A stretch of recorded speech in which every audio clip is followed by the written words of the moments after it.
ایک لڑکی تھی، اسے گڑیوں سے کھیلنے کا بہت شوق تھا۔ وہ ہر وقت ان کے ساتھ کھیلتی رہتی۔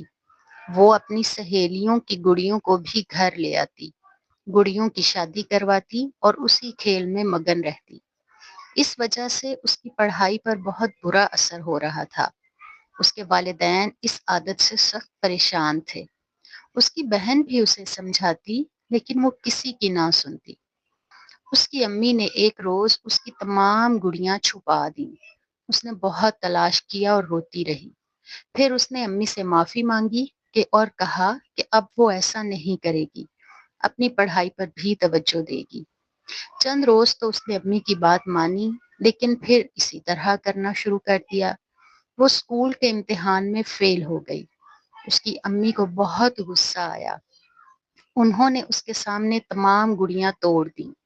2-3 روز وہ بہت روتی رہی، لیکن پھر اسے صبر آ ہی گیا۔ اس نے پڑھائی کو وقت دینا شروع کیا۔ اس کی پڑھائی میں دلچسپی بڑھنے لگی اور اسے کتابیں اچھی لگنے لگیں۔ اس نے بہت محنت کی اور سالانہ امتحان میں اول پوزیشن حاصل کی۔ اس کے والدین بہت خوش ہوئے اور اس کی امی نے اس سے پوچھا کہ وہ کیا تحفہ لے گی۔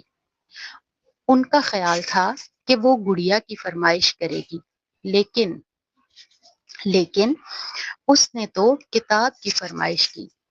اب وہ کھیلتی بھی ہے، لیکن صرف کھیل کے وقت، باقی وقت وہ کتابوں کو دیتی ہے، کیونکہ اسے اس سال بھی اول پوزیشن لینی ہے۔